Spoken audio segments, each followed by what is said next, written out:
Welcome. Today we're going to be taking a look at Carnegie. This is a 1 to 4 player worker placement route building economic game, where you take the role of benefactors and philanthropists like Andrew Carnegie.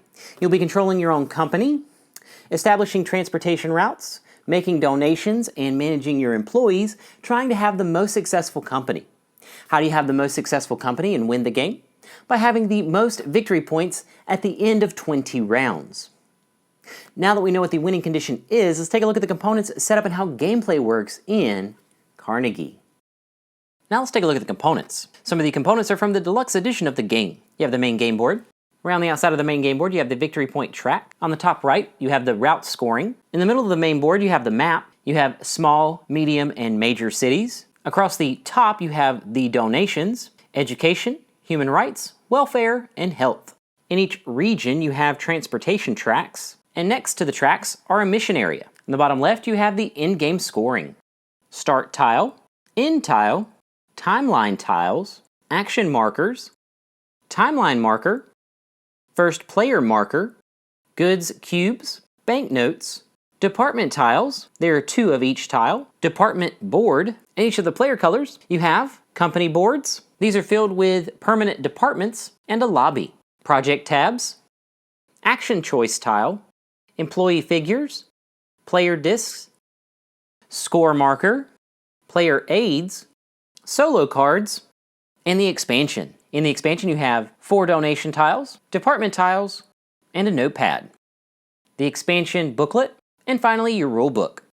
Now let's take a look at the setup. We're going to be setting this up for a 3-player game which takes 12 steps. Step 1, place the main board in the center of the play area. Step 2, place the timeline tiles. Shuffle and choose 4 at random, picking a side and placing them next to the main board, framed by the start and end tile. Step 3, place action markers. Place action markers on their corresponding spaces on the left side of the timeline. Step 4, select and place department tiles. Based on the number of players, you will return a number of department tiles to the box. For a 2, 3, or 4-player game, you'll return 16, 8, or 4 tiles. So since we're playing a 3-player game, we will return 8. Then you'll place the remaining to the side of the main board. Step 5, create supply pools.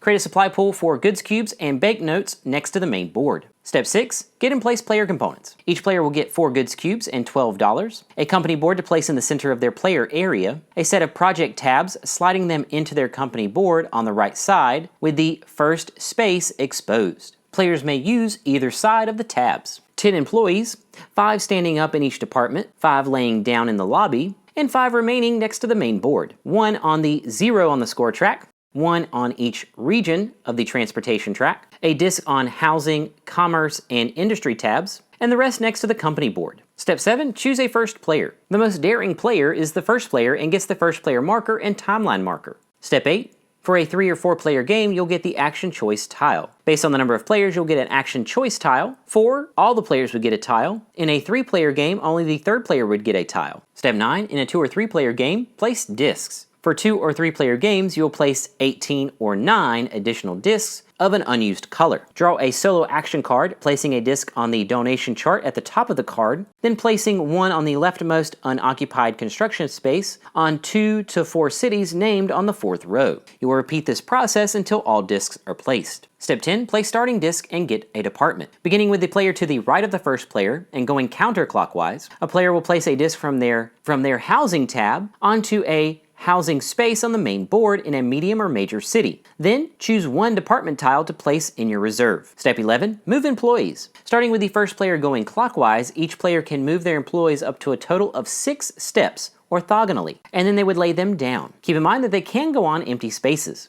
Step 12, activate employees. Once finished with your movements, players can activate their employees. They would pay the cost under the employee to stand them up.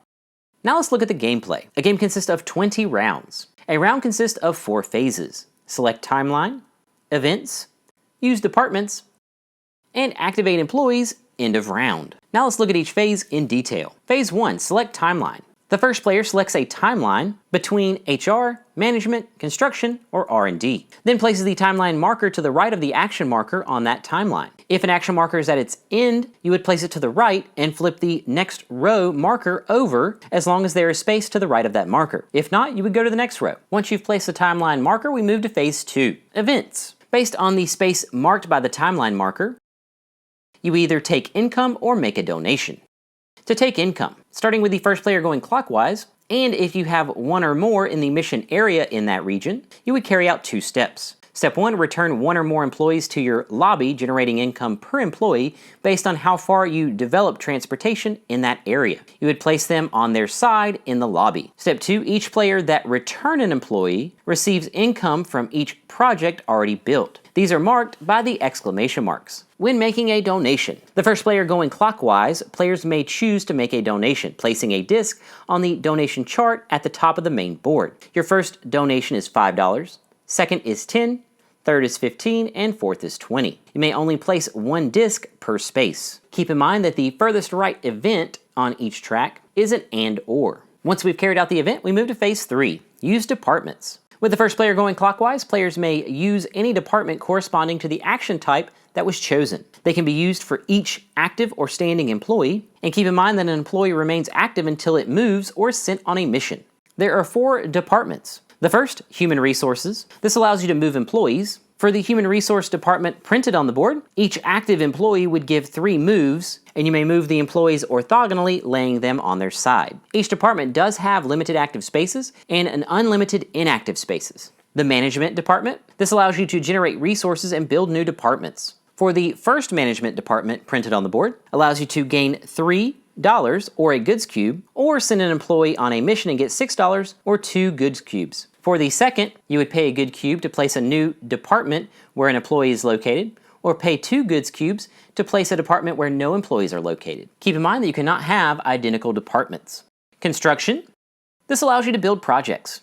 For the starting construction, you can send an employee to the mission area where you want to build, then pay 1 or 2 goods cubes based on the type of project to move a disk from the project tab onto a space in that region. Keep in mind that small cities immediately receive transportation income. And the last department, Research and Development. This allows you to improve transportation networks and develop new projects. For the starting R&D, you would gain 3 study points per active employee. Then spend them by moving a project tab and placing a disk on the tab's newly revealed circle, or move a disk on a transportation track 1 space to the right. Keep in mind that the cost is below the tab spaces or over the lines on transportation. Fully advanced tabs give victory points at the end of the game.